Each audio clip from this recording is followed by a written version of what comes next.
hello friends नमस्कार बंधुगण आपण मानक स्वागत करछि आज एक नुआ अपडेट को नहीं देखंतु आज अपडेट टी प्रधानमंत्री फसल बीमा ऊपर अछि आ देखंतु आज अपडेट रे आपण जानिबे कि पेमेंट केबे आसीबो आ कोन सब अपडेट रहउछि कृषक संगठन कोन चाहउछंती तार डिटेल्स मैं वीडियो कहबी आ न्यूज आर्टिकल मते प्रकाश पाइछि जहा कि मैं आपण मानक वीडियो रे देखै फ्रेंड्स या पूर्व छोटो रिक्वेस्ट यदि प्रथम करे हम चैनल देखुथांती चैनल को सब्सक्राइब करी पाखर थिया घंटा आइकन प्रेस कर नोटिफिकेशन ऑल पर क्लिक करंतु देखंतु एबे न्यूज आर्टिकल प्रकाश पाई जहाँकि संबाद पेपर रे आसी अच्छे लेखा अच्छी जे 7 दिन क्षतिपूरण दियो कृषक संगठन वर्तमान 7 दिन रे क्षतिपूरण पाई दाबी करिसंती फसल बीमा क्षतिपूरण 10 दिन मध्य आकलन करने सहित 15 दिन मध्य क्षतिपूरण चाषी को देवार नियम अच्छी जो नियम रोचे चाषी मानकर जो नियम रोचे 10 दिन मध्य आकलन करिकी 15 दिन मध्य क्षतिपूरण देवार नियम रोचे किंतु बीमा कंपनी गुड़िक आज क्षति आकलन चली आपड़ जानते जो क्रॉप कटिंग रिपोर्ट रोचे आमर AYTY रोचे तार जो रिपोर्टा एजाए से कलेक्शन करजाए से क्रॉप कटिंग करके रिपोर्ट दौरान या कृषक संगठन क्षोभ प्रकाश कर सहित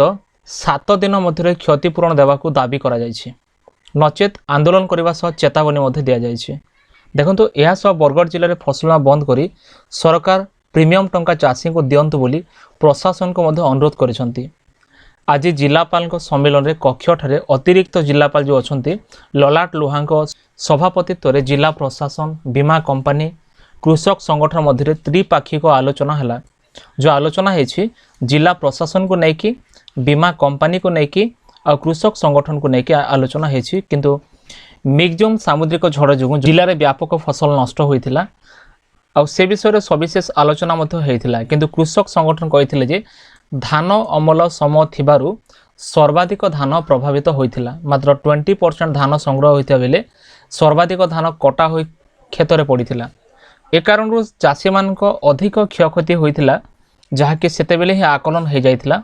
से समय RI तहसीलदार एवं अन्यान्य अधिकारी माने क्षेत्र बुलिकी 41,000 हेक्टर जमी फसल उपरे प्रभावित होता रिपोर्ट जिलापाल पाखक देइथिले हेले मात्र 400 हेक्टर जमीर क्षतिपूरण टंका चाषी मैंने पाई जो सब्सिडी मिलवा कथा इनपुट सब्सिडी प्रसंग में केवल ठिया धान सहायता मिली जदि पेटा कुहा धान को रिलीफ कोड रे सामिल कराए ताहले समस्त क्षयक्षति चाषी क्षतिपूरण पाइपर एमती से कहते अतिरिक्त जिलापाल से दिगरे उपर अधिकारी मानक जणाइथिले आज आलोचना सभा मुख्य जिला कृषि अधिकारी जो अच्छा CDO बा एग्रीकल्चर ऑफिसर जो अच्छा से वर्तमान थिले आ समस्त सम्मुख ए सब होइछि जो कृषक संगठन रोचे और सहित अनेक नेता मैंने से तो आप जानते जो फसल बीमार न्यूज रोचे नॉर्मली आम जानी फसल बीमाटा 10 दिन मध्य आकलन कराए आ 15 दिन मध्य रिपोर्ट दि जाए तार जो रूल रोचे किंतु एजाए एमाने जो रूलटा बर्तमान बनई आप जानते प्लॉट को टंकाटे बर्तमान ऑनलाइन कला बेले चार्जेस नौ जहाँ भी सरकार दौरान